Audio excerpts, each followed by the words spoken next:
आज का हमारा टॉपिक है abetment and criminal conspiracy.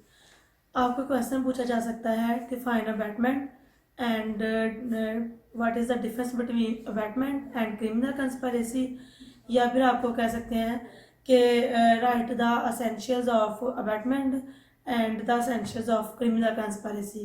Question आपसे किसी भी तरह से पूछा जाए, आप उसको उस लिहाज से उसको कर लेंगे। तो जो अबैटमेंट का सेक्शन है वो सेक्शन 107 और सेक्शन 109 से आगे 120 तक सेक्शन चलते हैं अबैटमेंट के। और क्रिमिनल कंस्पायरेसी के जो सेक्शन हैं वो सेक्शन 120A और 120B है। अब मेन टॉपिक को शुरू करने से पहले मैं थोड़ा सा कंसेप्ट आपको दे दूं कि अबैटमेंट क्या है और क्रिमिनल कंस्पायरेसी से क्या मुराद है।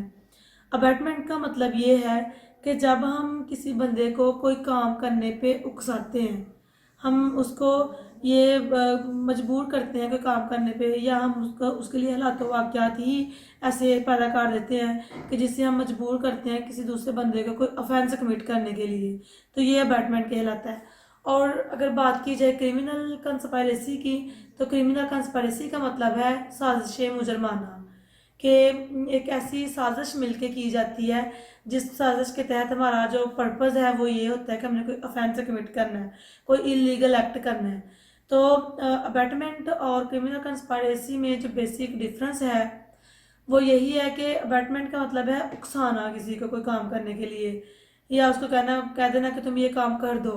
और जो है कि क्रिमिनल कंस्पायरेसी है उसमें ये होता है दो या दो से ज़्यादा लोग इकट्ठे होते हैं और उसके किसी बात के ऊपर वो डिस्कशन करते हैं और कोई इलीगल एक्ट कमिट करने के लिए वो तैयार हो जाते हैं। अब आपको सेक्शन 107 स्टार्ट करने से पहले हम ऐसा करते हैं कि थोड़ा सा वो चीज़ें जो हमने क्वेश्चन के लिहाज से देखनी है उनका भी देख लेंगे। तो वो आपको पता है कि सबसे पहले आप इंट्रोडक्शन लिखेंगे, फिर आप उसकी रेलिवेंट प्रोविजन मीनिंग वगैरह।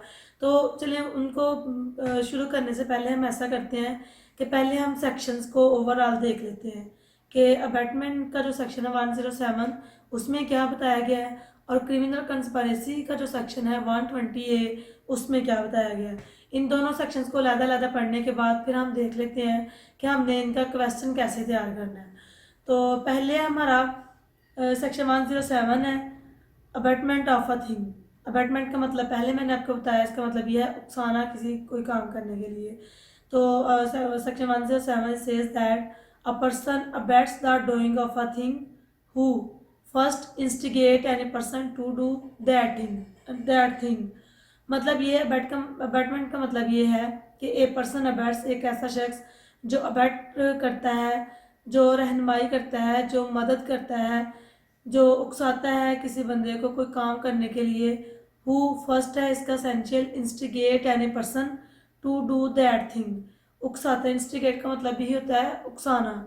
एनी पर्सन किसी भी शख्स को, टू डू दैट थिंग कोई भी काम करने के लिए किसी शख्स को उकसाना, यह अबैटमेंट कहलाता है। दूसरा है secondly engage with one or more other person or person in any conspiracy for the doing of that thing if an act or illegal omission takes place in pursuance of that conspiracy and in order to the doing of that thing।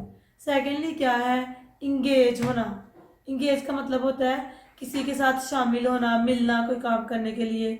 With one or more other person, किसी एक शख्स के साथ या एक से ज़्यादा शख्स के साथ। In any conspiracy for the doing of that thing, किसी भी साजिश में। कंस्पायरेसी का मतलब है साजिश में एक बंदा जो किसी दूसरे बंदे के साथ मिल जाता है, शामिल हो जाता है कोई जो है कंस्पायरेसी उसमें। For the doing of that thing, कोई भी काम कमिट करने के लिए। If an act or illegal mission takes place in pursuance of that conspiracy and in order to the doing of that thing. मतलब ये कि जो इसका सेकंड एसेंशियल है अबैटमेंट ऑफ अ थिंग का, वो ये है कि एक बंदा जो इंगेज होता है दो, एक या एक से ज़्यादा लोगों के साथ, किसके लिए, किसी साजिश के लिए। और वो साजिश का जो मकसद है वो क्या है, उस साजिश के तहत जो हमने एक्ट कमिट करना है वो एक्ट इलीगल मिशन हो।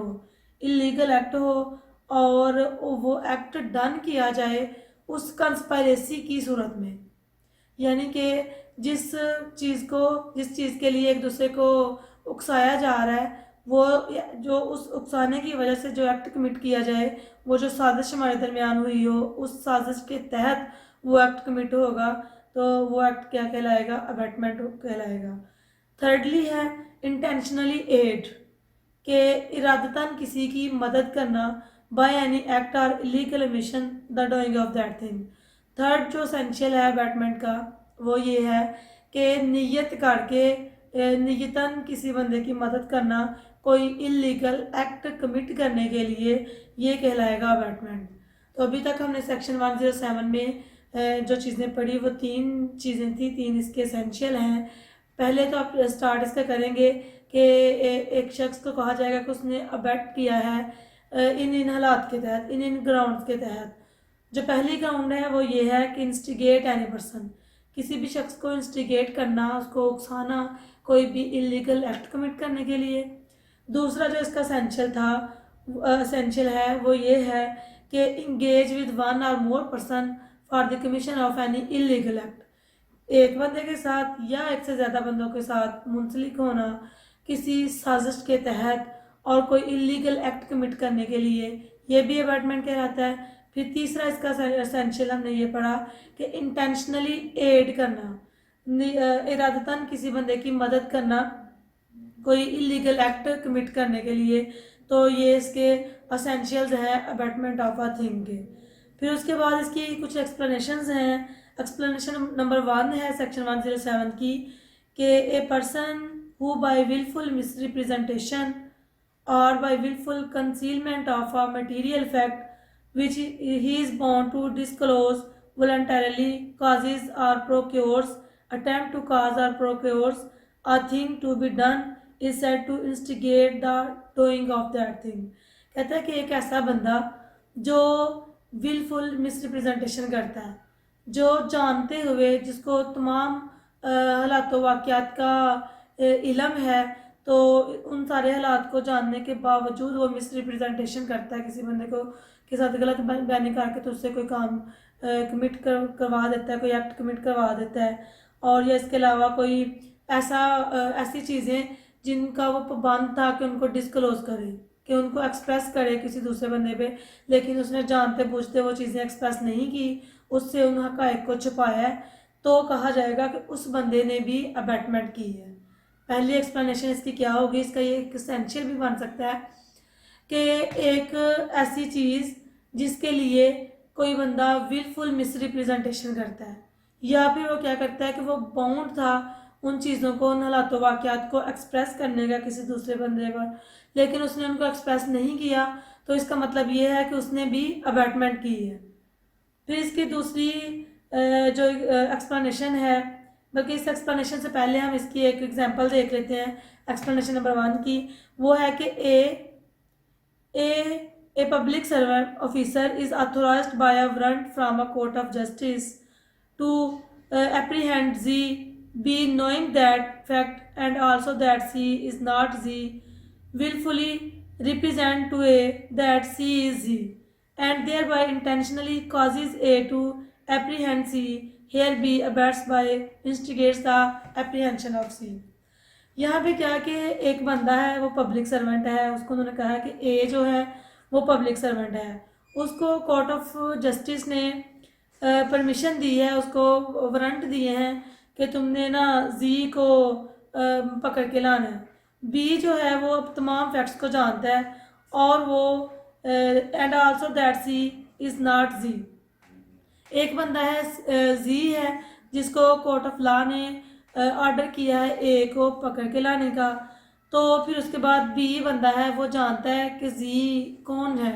अब बी ने क्या किया, उसने ए को जानते बूझते, ए जो पब्लिक ऑफिसर था उसको जानते बूझते सी को शो कर दिया कि सी ही जी है, हालांकि जी और पर्सन था, सी और है, तो उसने सी को जी शो करके तो ए को पकड़ा दिया। तो यहाँ पे कहा जाएगा कि बी ने अबैटमेंट की है। क्यों? क्योंकि उसको बताना तो ये चाहिए था ए को ये बताता कि जी कौन पर्सन है, इसको तुम अरेस्ट कर लो, इसको तुम पकड़ लो और कोर्ट ऑफ जस्टिस में जाके पेश करो, लेकिन उसने जी को छुपाते हुए उसने सी को ये शो कर दिया कि ये ही जी है, तो ये क्या कहलाएगा, ये अबैटमेंट कहलाएगा।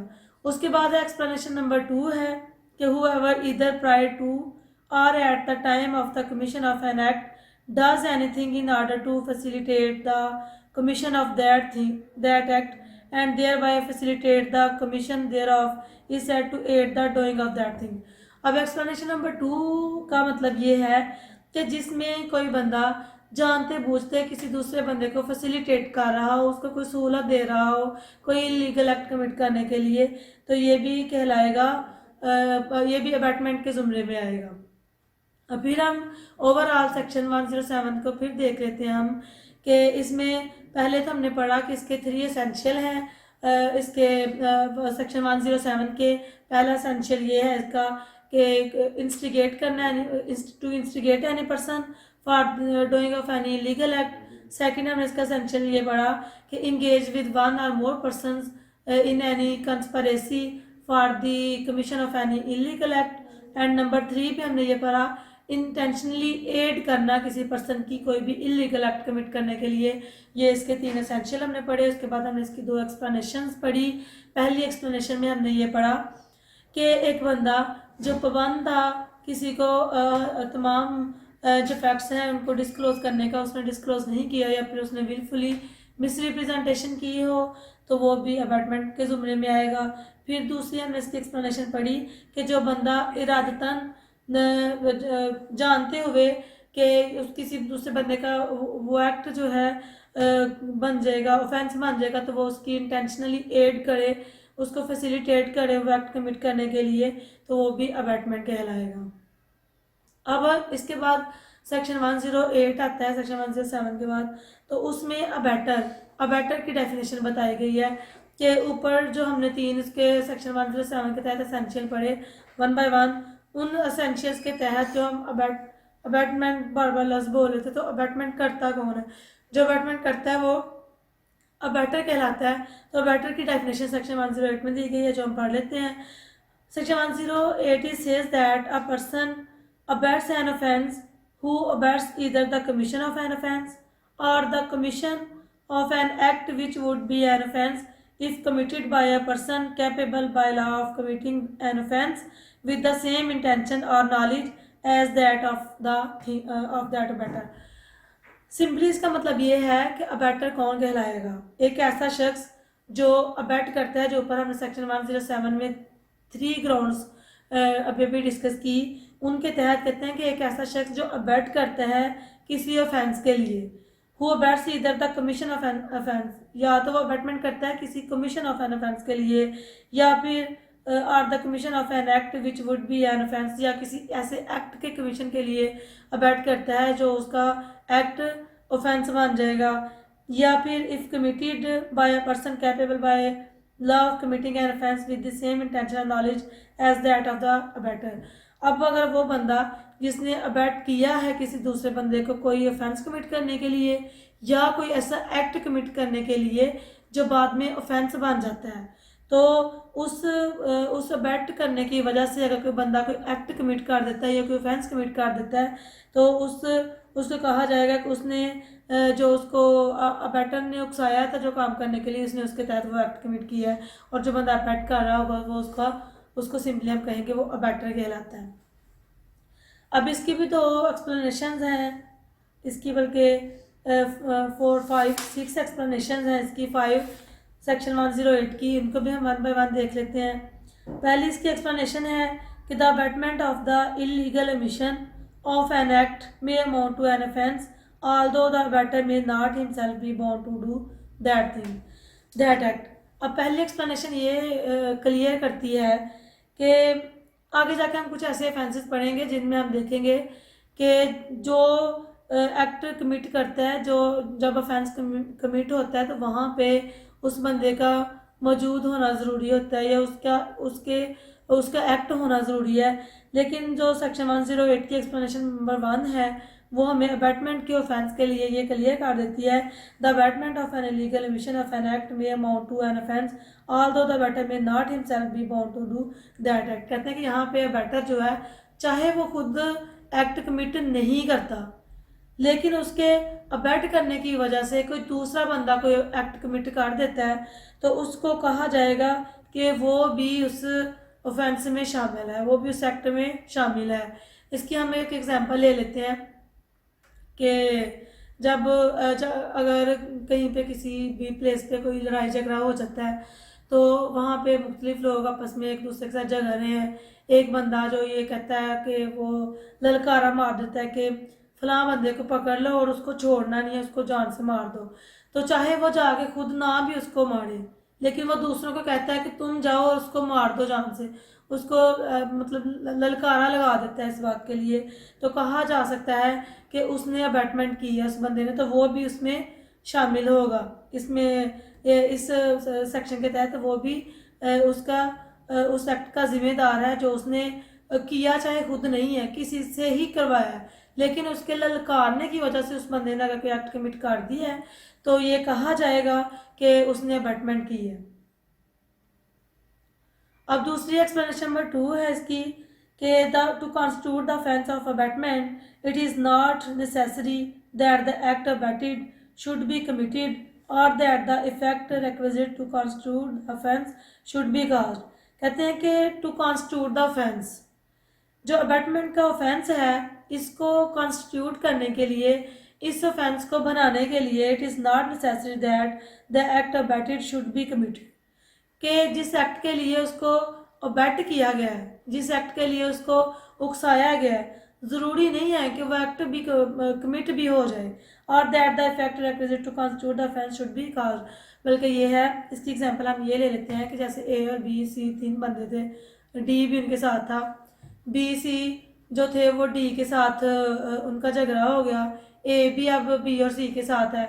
ए अब बी को कहता है कि तुम ना जाओ और जाके डी को तुम जान से मार दो। अब ए ने क्या किया, उसने बी को अबैट किया, किस पर्पज़ के लिए, डी को जान से मारने के लिए। अब ए ने जब बी को अबैट किया डी को जान से मारने के लिए, तो वो वाली बात हमारी एक्सप्लेनेशन नंबर 1 में आ जाएगी कि उसने उसको कोई एक्ट कमिट करने के लिए उकसाया। अब एक्सप्लेनेशन नंबर 2 ये कह रही है कि इसका अबैटमेंट का ऑफेंस कॉन्स्टिट्यूट करने के लिए ये बात ज़रूरी नहीं है कि वो वाला एक्ट कमिट भी हो जाए, बल्कि वो अगर ये उसने बात कर दी, बी को कह दिया ए ने कि जाओ जाके डी को जान से मार डालो, तो वो चाहे डी को जान से नहीं भी मारता तो फिर ये नहीं कहा जाएगा कि उसने अबैटमेंट का ऑफेंस ही कमिट नहीं किया। तो एक्सप्लेनेशन नंबर 2 कहती है कि उसका सिर्फ इतना कह देना, इन अल्फाज का इस्तेमाल ही कर देना जो है वो अबैटमेंट कहलाएगा। अब इसकी एग्जांपल्स भी हैं, वो हम देख लेते हैं जो इस सेक्शन के लिहाज से दी गई है। A instigate B to murder C, A instigate करता है, ए उकसाता है, इंस्टिगेट। अब अगर आप सेक्शन 107 देखें तो उसकी पहली ग्राउंड अबैटमेंट की हमने यही पढ़ी थी, instigate any person to do that things. तो अब यही बात एक्सप्लेनेशन नंबर ए में आ गई इसकी सेक्शन 108 के तहत कि A instigate B, A B को उकसाता है टू मर्डर सी, सी का मर्डर करने के लिए। B refuse to do so, B ने इनकार कर दिया उसका मर्डर करने से। A is guilty of abetting B to commit murder. अब ये कहा जाएगा कि ए जो है वो इस बात का रिस्पॉन्सिबल है, इस बात के लिए रिस्पॉन्सिबल है कि उसने बी को अबैट किया, बी को उसने उकसाया कोई ऑफेंस कमिट करने के लिए। तो ये एक्सप्लेनेशन नंबर 2 के तहत ये हम कह सकते हैं कि ये भी अबैटमेंट के ज़ुमरे में आएगा। इसकी एक और एग्जांपल दी गई है कि A instigate B to murder D, A B in pursuance of the instigation abets D, D recovers from the wound, A is guilty of instigating B to commit murder। यहाँ पे भी है कि A ने B को उकसाया कि वो C का मर्डर करे, B ने उसके ऊपर C के ऊपर हमला कर दिया। हमले का नतीजा ये निकला कि C का मर्डर तो ना कर पाया वो, लेकिन उसके बॉडी के ऊपर वाउंड्स इस किस्म के मिले कि बी ने उसके ऊपर हमला किया हुआ था। तो इन हालात में भी ये कहा जाएगा कि ए ने अबैट किया है बी को सी का मर्डर करने के लिए, तो A is responsible for the offence of abetment. अब इसकी एक्सप्लेनेशन नंबर 3 है सेक्शन 108 के तहत, it is not necessary that the person abetted should be capable by law of committing an offense or that he should have the same guilty of intention or knowledge as that of the abettor or any guilty intention or knowledge. इसको इस explanation को समझने से पहले हम इसकी एक example देख लेते हैं। कहता है कि A with the guilty intention abets a child or lunatic to commit an act which would be an offence.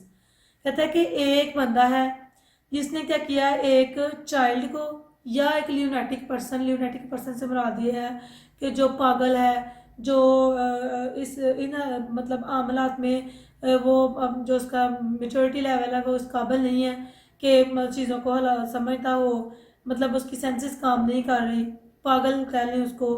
To commit an act which would be an offence, वो उसको उकसाता है कोई ऐसा एक्ट कमिट करने के लिए जो ऑफेंस है। If committed by a person capable by law of committing an offence, अगर वो ऑफेंस किसी ऐसे बंदे से कमिट किया जाए आम हालात में जब वो उसका एक्ट ऑफेंस बन जाए, and having the same intention as A, और वो एक इंटेंशन हो, here A whether the act to be committed or not is guilty of abetting an offense. तो यहाँ पे भी कहा जाएगा ए जो है वो is responsible for the act of the child and the lunatic person in the shape of abetment. अब इसको मैं इस तरह से आपको समझाती हूँ कि पीछे हमने पहले जनरल एक्सेप्शन का चैप्टर पढ़ा, तो वहाँ पे हमने एक दो सेक्शन ऐसा पढ़ा जिसमें हमने पढ़ा कि एक ऐसा एक्ट, एक ऐसा ऑफेंस जो किसी चाइल्ड से कमिट किया जाए या किसी ल्यूनाटिक पर्सन से कमिट किया जाए तो वो एक्ट ऑफेंस नहीं कहलाएगा। अब यही एक्सप्लेनेशन नंबर 3 कह रही है कि आम हालात में अगर कोई मेजर पर्सन कोई एक्ट कमिट करता है तो वो उसका एक्ट ऑफेंस हो। अब होता क्या है कि कुछ लोग इन चीज़ों का सहारा ले लेते हैं कि वो बच्चों से कोई ऑफेंस कमिट करवा देते हैं या किसी ल्यूनाटिक पर्सन से ऑफेंस कमिट करवा देते हैं। उसकी वजह ये होती है कि उनको पता होता है कि बच्चों का किया हुआ एक्ट ऑफेंस नहीं है या ल्यूनाटिक पर्सन से किया हुआ एक्ट ऑफेंस नहीं है, तो इस चीज़ का सहारा लेते हुए वो उनको उकसाते हैं ऑफेंस कमिट करने के लिए। तो एक्सप्लेनेशन नंबर 3 ये कह रही है कि अगर एक बंदा जानते बूझते किसी बच्चे को उकसाता है कोई एक्ट कमिट करने के लिए या फिर किसी ल्यूनाटिक पर्सन को उकसाता है कोई एक्ट कमिट करने के लिए, तो वो एक्ट कमिट कर देते हैं या वो एक्ट कमिट नहीं भी करते, तो फिर भी जो बंदा उकसाता है, ए जो उसको उनको उकसाता है, वो अबैटमेंट के ऑफेंस का रिस्पॉन्सिबल है, चाहे ए उसका चाइल्ड का या ल्यूनाटिक पर्सन जो है उसका एक्ट ऑफेंस नहीं भी है, लेकिन फिर भी जिस बंदे ने उनको उकसाया है वो काम करने के लिए, वो अबैटमेंट के ऑफेंस का रिस्पॉन्सिबल है। तो इसके बाद अब हम आते हैं एक्सप्लेनेशन नंबर 4 पे। वो कहती है कि the abetment of an offence being an offence, the abetment of such an abatement is also an offence. कहते हैं कि the abetment of an offence, किसी भी ऑफेंस की जो है अबैटमेंट बीइंग एन ऑफेंस, एक ऑफेंस की सूरत में, the abetment of such an abatement is also an offense. तो वो कहते हैं कि अबैटमेंट जो है वो किसी ऑफेंस से, सीधी सी बात है जो हम पीछे लगातार पढ़ते आ रहे हैं कि अबैटमेंट भी एक ऑफेंस है, या किसी दूसरे बंदे का हम कोई एक्ट कमिट करने के लिए मजबूर करते हैं तो वो एक्ट इलीगल होगा, तो वो भी ऑफेंस होगा। तो कहते हैं कि चाहे अबैटमेंट भी एक ऑफेंस है, जब हम किसी ऑफेंस के लिए अबैटमेंट करेंगे तो ये नहीं हम कह सकते कि वो ऑफेंस कमिट हो गया तो अबैटमेंट तो का ऑफेंस ख़त्म हो गया, बल्कि अबैटमेंट का ऑफेंस अलहदा रहेगा और जिस ऑफेंस के लिए उसको उकसाया जा रहा है वो उसका ऑफेंस अलहदा एग्जिस्ट करेगा, यानी कि अबैटमेंट का अलहदा इंडिपेंडेंट ऑफेंस बनेगा और उसका जिस ऑफेंस के लिए उसको अबैट किया गया वो अलहदा। अब आगे जाके हम कुछ सेक्शन ऐसे पढ़ेंगे जहाँ पे अबैटमेंट की डेफिनेशन सेक्शंस के अंदर ही दे दी गई होती है कि इन हालात में उसने अबैट किया, उसको उकसाया तो उसने ये काम कमिट कर दिया। कुछ ऐसे हम सेक्शंस पढ़ेंगे जिनमें अबैटमेंट की डेफिनेशन उनके साथ उन सेक्शंस के अंदर शामिल नहीं होती, फिर जहाँ वहाँ पे अबैटमेंट का सेक्शन लगाना हो तो हम फिर इसका सेक्शन ये जो अबैटमेंट के सेक्शंस हैं इनके तहत आके तो हम वहाँ पे वो सेक्शन साथ में ऐड करते हैं। इसलिए उन्होंने कह दिया कि आगे जाके जब वो चीज़ें आएंगी तो वहाँ पे वो फिर हम क्लियर कर लेंगे कि मतलब कुछ ऐसे सेक्शंस हैं जिनके तहत अबैटमेंट की साथ ही डेफिनेशन दे दी गई होती है। जहाँ पे नहीं दी गई होती वहाँ पे हम ये नहीं कह सकते कि अबैटमेंट का तो अब सेक्शन ही नहीं उसके ऊपर लगेगा, अबैटमेंट का तो कोई ऑफेंस ही नहीं बनेगा। तो फिर उन हालात में भी अबैटमेंट का ऑफेंस बनेगा और वो आ जाएगा सेक्शन उसमें। ये जो अबैटमेंट के सेक्शन 107 से स्टार्ट होंगे और सेक्शन 120 तक चलेंगे, इनके तहत फिर उनका वो सेक्शन लगेगा। उसके बाद है एक्सप्लेनेशन नंबर 4 है कि it is not necessary to the commission of the offense of abetment by conspiracy that the abettor should concert the offense with the person who commits it. It is sufficient if he engage in conspiracy in pursuance of which the offense is committed. इसमें भी simply ये बात है कि ये बात ज़रूरी नहीं है कि जो अबैटमेंट कर रहा है बंदा वो उस एक्ट में भी शामिल हो, बल्कि अगर वो सिर्फ कंस्पिरेसी में शामिल है, साजिश में शामिल है, तो फिर वो ये कहा जाएगा कि उसने अबैटमेंट की है, वो अबैटमेंट के ऑफेंस का रिस्पॉन्सिबल होगा। इसके बाद सेक्शन 109 में है पनिशमेंट दी गई अबैटमेंट की। Punishment of abetment of the if the act abetted is committed in consequences and where no express provision is made for its punishment. Whoever abet any offence shall, if the act abetted is committed in consequences of the abatement and no express provision is made by this court for the punishment of such abatement, be punished with the punishment provided for the offence. Section 109 ये कहता है, ये एक बहुत ही typical सी चीज़ है जो आपको समझने में थोड़ी प्रॉब्लम भी होगी कि इसमें उसकी स्पेसिफिक कोई सज़ा नहीं बताएगी कि इसको 2 साल 4 साल इसको 10 साल सज़ा होगी, कोई इसकी स्पेसिफिक रेशो नहीं बताएगी सज़ा की। लेकिन सेक्शन 109 ये कहता है कि कुछ सेक्शंस ऐसे हैं पाकिस्तान पिनल कोड के तहत जिनमें अबैटमेंट की डेफिनेशन, अबैटमेंट की सज़ा भी बता दी गई होती है कि इसमें इतनी इतनी सज़ा होगी। कुछ ऐसे ऑफेंसेस हैं जहाँ पे अबैटमेंट की ऐसे सेक्शन हैं जहाँ पे अबैटमेंट की सज़ा नहीं बताई गई होती, तो वहाँ पे सेक्शन 109 ये कहता है कि अबैटमेंट करने की वजह से जो ऑफेंस कमिट किया जाता है उसी ऑफेंस की सज़ा दी जाएगी सेक्शन 109 के तहत।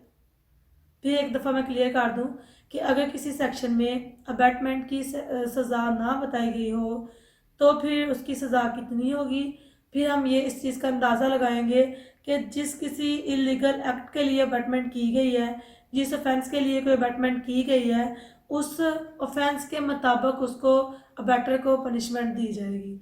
जैसे हम इसकी एग्जांपल ले लेते हैं कि ए है वो बी को उकसाता है थेफ्ट कमिट करने के लिए।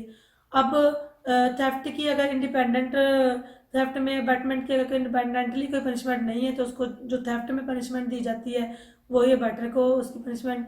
इसी तरह अगर कोई मर्डर करने के लिए इंस्टिगेट करता है किसी को तो फिर भी उसको अबैटर को जितनी मर्डर करने वाले को सज़ा दी जाएगी उतनी उसको सज़ा दी जाएगी।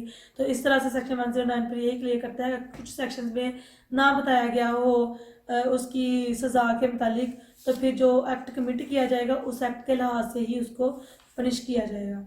अब जो सेक्शन बाकी के सेक्शंस हैं वो वैसे क्लास में हम किसी टाइम डिस्कस कर लेंगे, लेकिन जो आपका क्वेश्चन बनता है वो सेक्शन 107, सेक्शन 108 और सेक्शन 109 और इसके साथ मिला के हम सेक्शंस पढ़ेंगे 120A और 120B। तो बाकी के सेक्शंस हम पढ़ लेंगे लेकिन हम इस क्वेश्चन के अंदर उनको शामिल नहीं करेंगे ताकि एग्जामिनेशन पॉइंट ऑफ व्यू से भी आपका क्वेश्चन तैयार हो जाए। तो अभी तक हम बात कर रहे थे अबैटमेंट के ऊपर। अब इसके साथ ही इसके बाद ही हम आ जाते हैं क्रिमिनल कंस्पायरेसी के ऊपर। तो क्रिमिनल कंस्पायरेसी का मैंने सेक्शंस आपको बताया, सेक्शन 120 है 120B है।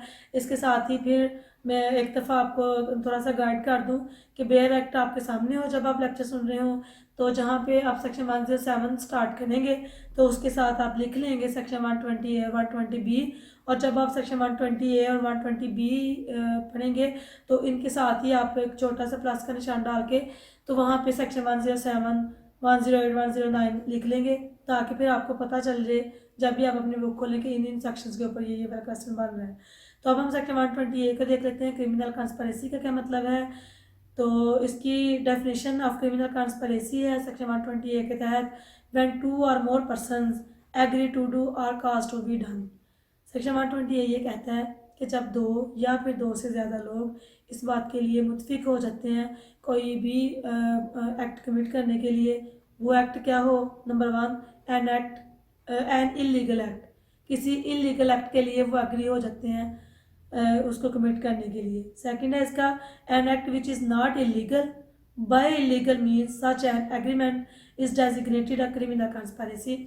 तो ये कहते हैं सेकंड जो इसका असेंशियल है वो ये कहता है कि act an act which is not illegal by illegal means, इसका मतलब ये है कि जब 2 या 2 से ज़्यादा लोग किसी एक एक्ट को कमिट करने के लिए एग्री हो जाते हैं, मुत्फिक हो जाते हैं, तो वो एक्ट चाहे इलीगल ना हो, वो वाला एक्ट उनका जिसको एक्ट करने के लिए कमिट करने के लिए वो तैयार हुए हैं, चाहे वो लीगल है, लेकिन उस एक्ट को कमिट करने के लिए अगर वो इलीगल मीन्स इस्तेमाल करते हैं तो इसका मतलब ये है कि उन्होंने क्रिमिनल कंस्पिरेसी की है।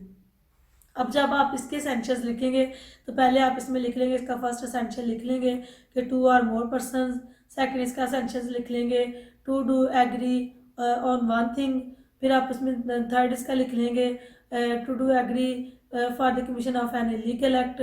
फोर्थ नंबर पे आप लिख लेंगे कि to commit an act which is not illegal but through illegal means, मतलब ये है कि किसी एक्ट को कमिट करने के लिए वो एक्ट चाहे इलीगल ना हो लेकिन इलीगल मीन्स उसके लिए सोर्सेज उसके लिए इस्तेमाल वैसे किए जाएं तो वो एक्ट भी क्रिमिनल कंस्पिरेसी कहलाएगा।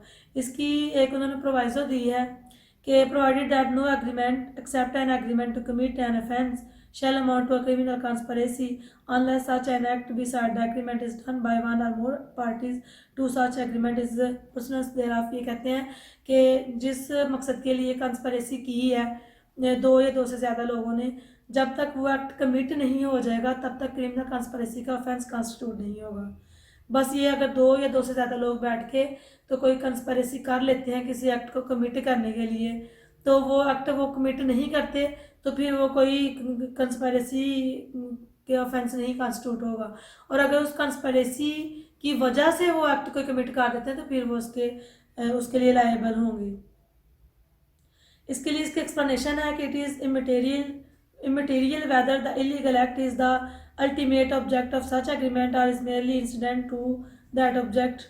के मतलब चलें इसको छोड़ दें, इतना रेलिवेंट नहीं है इससे, तो बस आपका फोकस उसके एसेंशियल्स के ऊपर ही और उसकी एक जो एक्सेप्शन दी गई है प्रोवाइजो में उसके ऊपर हो। उसके बाद हम इसकी पनिशमेंट देख लेते हैं क्रिमिनल कंस्पिरेसी की क्या है। सेक्शन 120B के तहत whoever is a party to a criminal conspiracy to commit an offence punishable with death, imprisonment for life or rigorous imprisonment for a term of 2 years or upward shall whether no express provision is made in this code for the punishment of such a conspiracy be punished in the same manner as if he had abetted such offence। Section 120B इसका जो part 1 है वो ये कहता है कि जो कोई बंदा क्रिमिनल कंस्पिरेसी करता है किसी ऐसे ऑफेंस के लिए जिसकी पनिशमेंट डेथ है या इम्प्रिजनमेंट फॉर लाइफ है या फिर रिगरस इम्प्रिजनमेंट है, तो उसकी पनिशमेंट उसको 2 years होगी।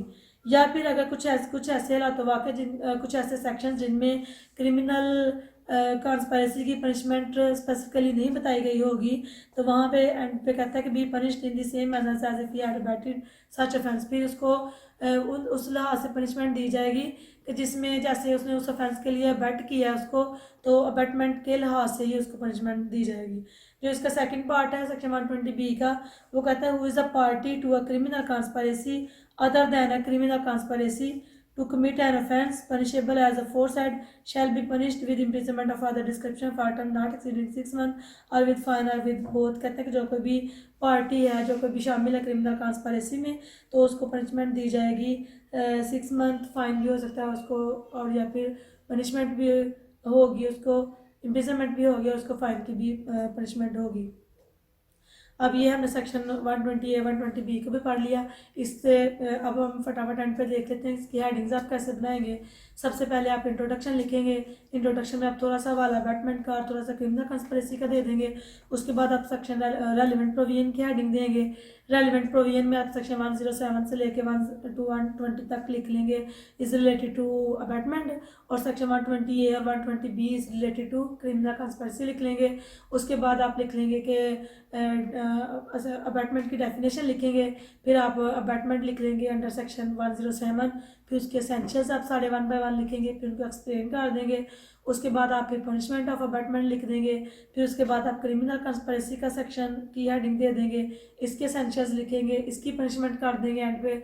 और अगर उन्होंने डिफरेंस पूछ लिया हो अबैटमेंट का और क्रिमिनल कंस्पिरेसी का, तो सेक्शन 107 में जो उसकी तमाम ग्राउंड्स दी गई हैं उस लिहाज से, और जो 120A में क्रिमिनल कंस्पिरेसी की दी गई हैं उस लिहाज से आप उनका डिफरेंस भी कर सकते हैं और एंड पे कंक्लूजन कर देंगे।